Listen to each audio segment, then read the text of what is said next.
Bon. Ok, moi c'est Sœur Fallon. Allez-y, maman Fallon. Ok. Je m'exprime à Lingala, c'est mien. Lingala va permettre qu'il y ait un. Ok. Papa, Naina Tounaboye, en tant que marié, au Namobal Nayo na Katanda, il fait de une année, vous couchez pas ensemble.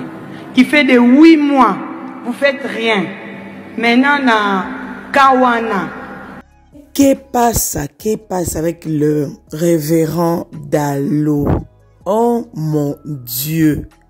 Que passe, les amis? Et les affaires de couple là, ça déjà, les affaires de couple là, c'est quelque chose. Et sur Internet en ce moment, sur beaucoup de pages, ils sont en train de poster les pasteurs Dalo, quoi qu'il n'a pas eu la réponse à donner à cette dame. Il n'a pas eu le mot à dire à cette dame. Et tout. Sur Internet en ce moment, ça écrit dans tous les sens. Ça parle dans tous les sens. Ça dit beaucoup de choses. Est-ce que c'est vrai? C'est pour ça que je vous dis à chaque fois, il faut bien choisir l'endroit où vous devez vous informer chaque jour. Si vous venez chez Mama Kimia Sarah, la queen de la SAP, les amis, vous n'aurez pas des informations mensongères. Vous aurez des informations biocentricage. Alors ici, je vais vous donner la réponse. Je vais vous parler en vrai de ce qu'il s'agit. Pasteur Roland Dalo, est-ce que c'est vrai qu'il n'a pas eu de réponse à donner à cette dame? Est-ce que c'est vrai après que la dame s'est déversée, elle a tout dit, elle a parlé de son couple, elle a tout... Donc en fait, elle a tout déchiré au fait. Oh là là. Vous allez, de toutes les façons, je vais vous mettre l'audio en question, la vidéo en question, pardon. Nous allons tous regarder. Vous allez écouter ce que la dame a dit. Franchement, c'est pas facile, hein. Il y a des couples qui vivent des choses terribles. Il y a des couples qui vivent vraiment des choses incroyables. Dans ce cas, si c'était vous, là je vous pose maintenant la question, mais Bayanga sûr, les femmes et les hommes les femmes et les hommes vrais, en fait, les femmes et les hommes sages, je vous pose cette question.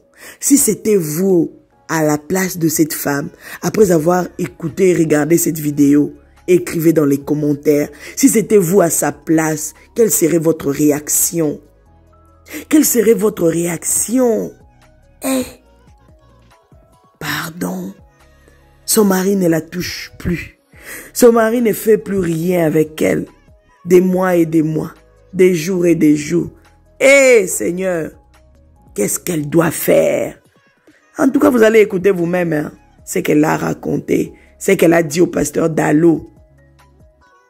Non. Yaya, si toi tu es en paix dans ton couple, tu vis la vie, tu es en train de savourer ton couple, il faut bénir le Seigneur. Hein. Si tu n'as pas de problème du genre, en tout cas, il faut bénir le Seigneur. Mais il y a des choses. Là, tu sens vraiment que non, c'est une femme elle est arrivée au bout, au fait. Elle ne sait plus quoi faire. Est-ce que nous pouvons dire que l'homme est infidèle? Est-ce que nous allons dire que l'homme ne veut plus d'elle? Est-ce que nous allons dire que c'est des liens, c'est des choses de famille, c'est de la sorcellerie, c'est de l'envoûtement? C'est quoi? C'est quoi? Est-ce que c'est normal? C'est normal. Tu dors avec ta femme. Tu te réveilles avec elle. Mais tu ne la touches pas. Tu ne la touches plus. Des années, des jours et des jours. Des mois et des mois. Pardon. C'est pour ça que je dis, si c'était vous à sa place, mettez dans les commentaires, soyez vrais. Quelle serait votre réaction? Parce que là, elle est venue à l'église pour se déverser. Parce qu'elle n'en peut plus. Parce qu'elle est arrivée au bout. Parce que ça ne va pas. Parce qu'il n'y a plus de solution. Et si c'était toi là, toi là, quelle serait votre réaction? Alors, on y va avec la vidéo. En tout cas, soutenons-nous les uns les autres. C'est très important. Tu as une amie, tu as un ami qui passe par des moments pareils. Il faut vraiment soutenir et donner surtout des bons conseils.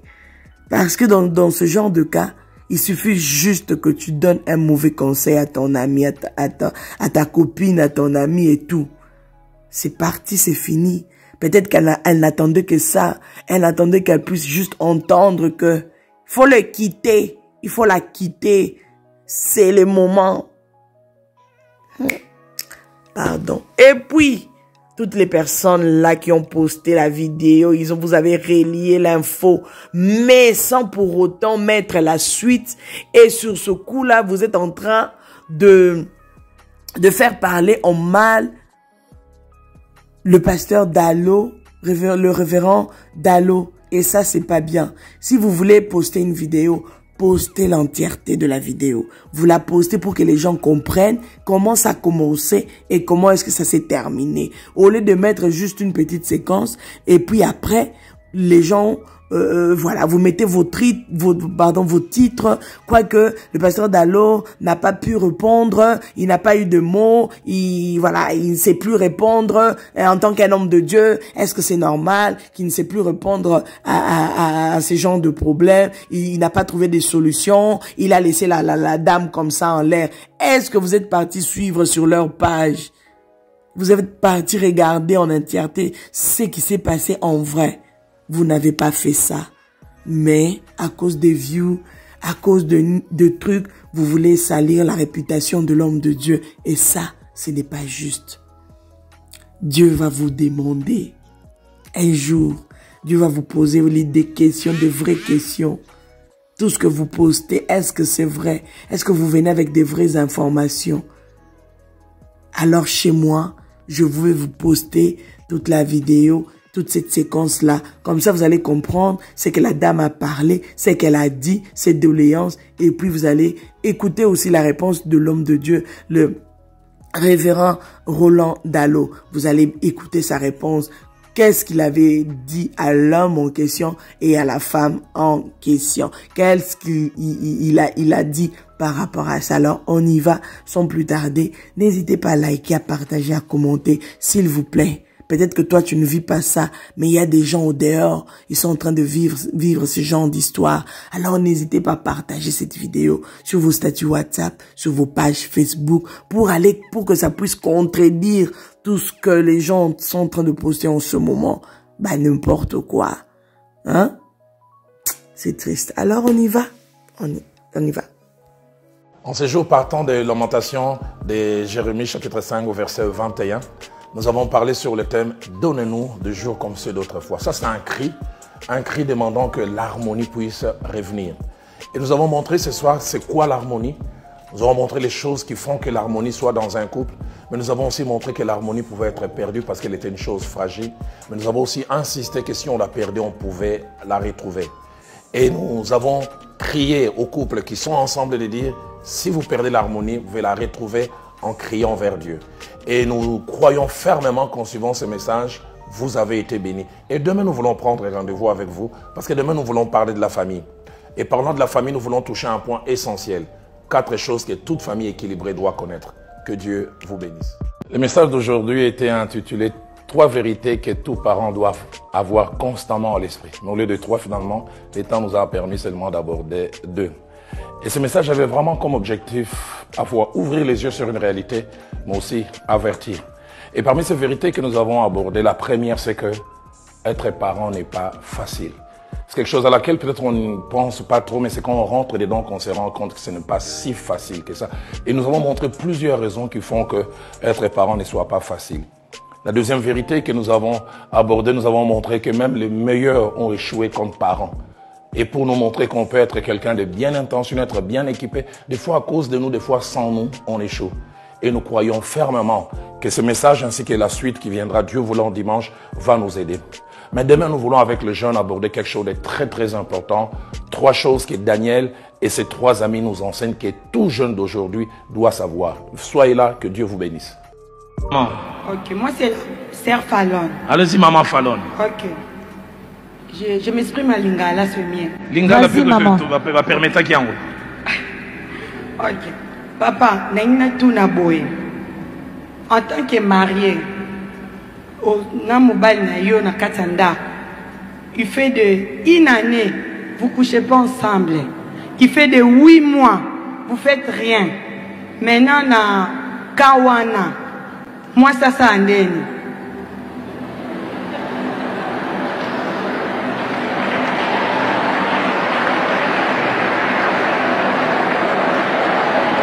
Ok.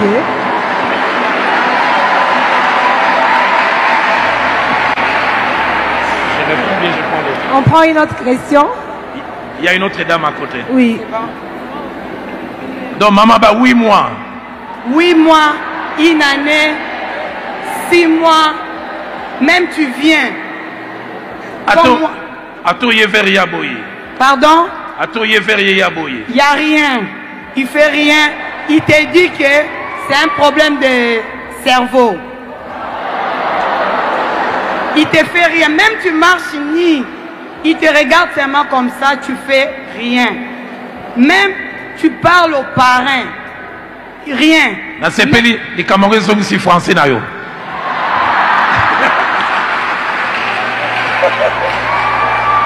Tu viens à l'église, tu dis au pasteur.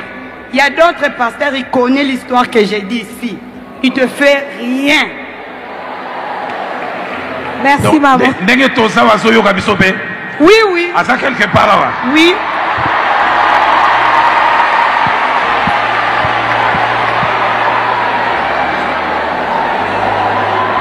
Ok.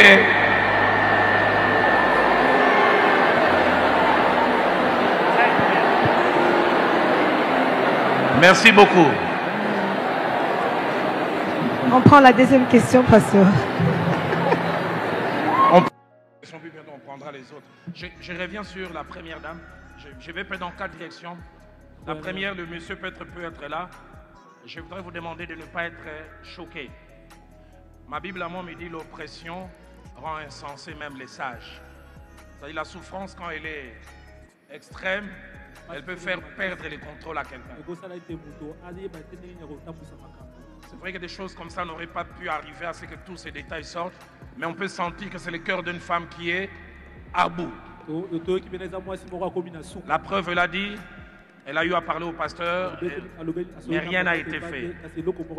La deuxième, au-delà des réponses que je donne, je voudrais dire à ce frère s'il est ici, s'il croit à mon apostolat, s'il croit à mon leadership, je voudrais qu'à la fin, madame et toi, vous veniez au bureau.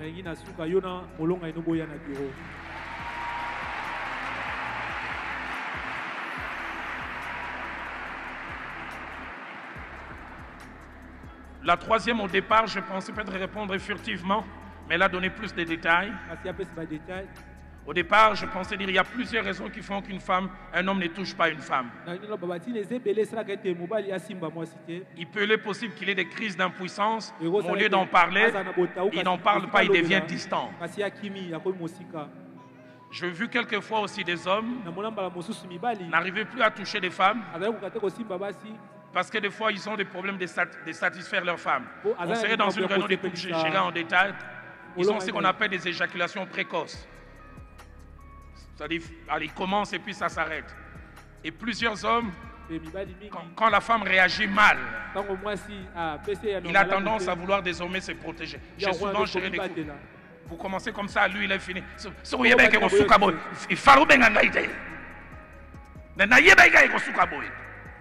Et 3 fois sur 4, ces hommes, désormais, ils ne viennent plus. Non pas parce qu'ils ne veulent pas, mais parce qu'ils veulent se protéger. Je ne veux pas que quand je vais venir, que tu réagisses comme ça, que ça me fasse mal. Malgré que j'ai besoin, je me protège. Mais autre raison, c'est peut-être un cas d'infidélité. C'est-à-dire qu'ils trouvent satisfaction ailleurs. Parce que c'est anormal, comme il est dit. Allez, 1 semaine, 2 semaines, mais est-ce que ça aille 8 mois, plusieurs mois, ça montre qu'il y a quelque chose qui ne va pas. 4e raison que je peux toucher, c'est peut-être qu'il y a un problème spirituel qui est derrière ça. j'aime pas trop les termes femme des nuits, mais allez, quelque chose qui peut aller dans ce sens-là, ou quelque chose de spirituel empêche à cet homme de bien faire face à ce que j'appelle ses devoirs. Et troisième et avant-dernière chose que je voudrais dire, je dis à cet homme, c'est anormal. Si vous êtes chrétien, la Bible nous montre deux choses. Que un, le corps de l'homme ne lui appartient pas, appartient à la femme. Et de deux, le corps de la femme ne lui appartient pas, appartient à l'homme. Et la Bible dit, si vous allez vous priver, privez-vous pour un temps d'un commun accord. Pas qu'un décide. Pour vaquer à la prière, mais si ça ne marche pas, si la prière finit, revenez ensemble. Et quatrième des choses que je voudrais dire à cette femme, je voudrais vous demander de ne pas perdre espoir. J'ai vu des couples qui ont eu des problèmes de toutes sortes, spirituels ou peut-être même d'infidélité, mais Dieu a fini par agir. Mais je voudrais encore revenir sur ce que j'ai dit à cet homme. Ne quitte pas cette salle. Si tu me reconnais comme pasteur apôtre, vois-moi. Dans tout le cas, tout le monde ne te connaît pas. Certains peut-être qui connaissent ta femme peuvent vous identifier, mais nous tous, on ne vous connaît pas, donc j'aimerais vous voir tout à l'heure. La deuxième question qui a été posée tout à l'heure, elle est très très importante et pertinente. Je vais dans trois directions. La première, quel que soit le problème qu'il peut y avoir dans un couple, la violence ne doit jamais être la réponse. Le pasteur Vernon disait, aucun homme n'a le droit de mettre la main sur sa femme même en utilisant une fleur pour faire cela. Donc ça c'est anormal. La deuxième, est-ce que parce qu'il porte la main sur moi que je dois quitter? Écoute, le bon sens appelle à cela. Mais moi je n'ai aucun verset biblique pour vous dire parce qu'il porte la main, quitter. Mais le bon sens appelle cela. Un peu comme vous l'avez dit, je pense qu'on a entendu parler d'une chanteuse, je pense nigériane. Hein. Comme ça a persisté. Et puis elle a fini par mourir. Mais troisième des choses, allez, je ne vais pas forcément justifier parce que vous l'avez mentionné. Vous dites que cette femme est douce. Mais il y a des fois aussi, comme j'ai mentionné tout à l'heure, des femmes querelleuses, des femmes irritantes qui vous poussent à la faute. Je ne dis pas que parce qu'elle vous pousse à la faute, vous devez aussi commettre la faute. Il arrive des fois, vous voyez la réaction de l'homme, mais vous ne voyez pas ce qui a été comme point de départ. Des fois aussi, si on guérit les points de départ, tout ce qui se passe après ne serait pas. Mais je voudrais revenir, pour aucune raison, un homme n'a le droit de porter la main sur sa femme. Mais de deux, quand vous sentez que votre vie est en danger, le bon sens vous donne à vous protéger, parce que des exemples, on en a vu. Mais bibliquement parlant, moi je ne peux pas ici en tant que pasteur vous dire, si vous trouvez cela, partez. Je veux dire aussi changer les hommes, même les plus violents, changer. Docteur Atom, ça chante, il dit, Motona Kanda Kanda, Azwa douceur à Molimo. C'est votre pasteur qui a chanté ça. C'est peut-être votre homme aussi peut avoir la douceur de l'esprit. Amen. On va prendre la cinquième question. Oh, acclamez le Seigneur.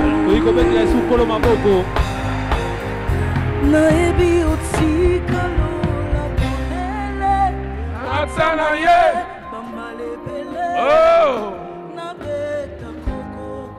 On peut le dire encore à Tikalo la polele. Atanaye.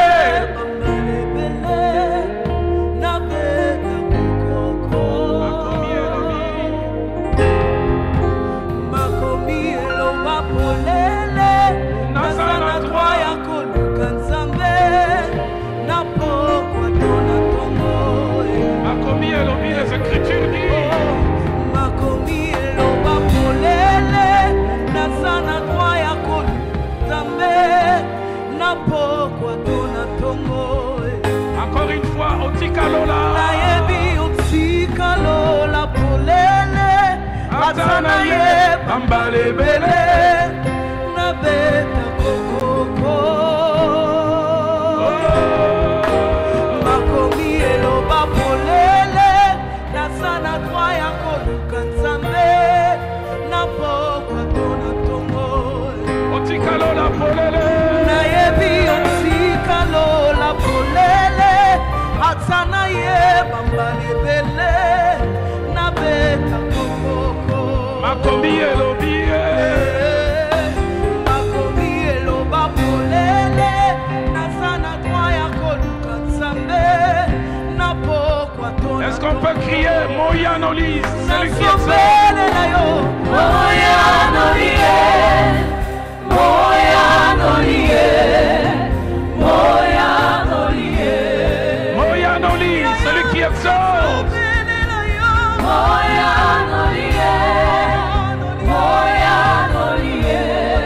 Est-ce qu'on peut le dire encore une dernière fois? Moyanoli, Moyanoli, Moyanoli. Moyanoli, Moyanoli, Moyanoli. Alors que les instruments continuent à jouer, nous prions dans ces 4 directions. La première, en général, nous rendons grâce à Dieu pour cette deuxième soirée.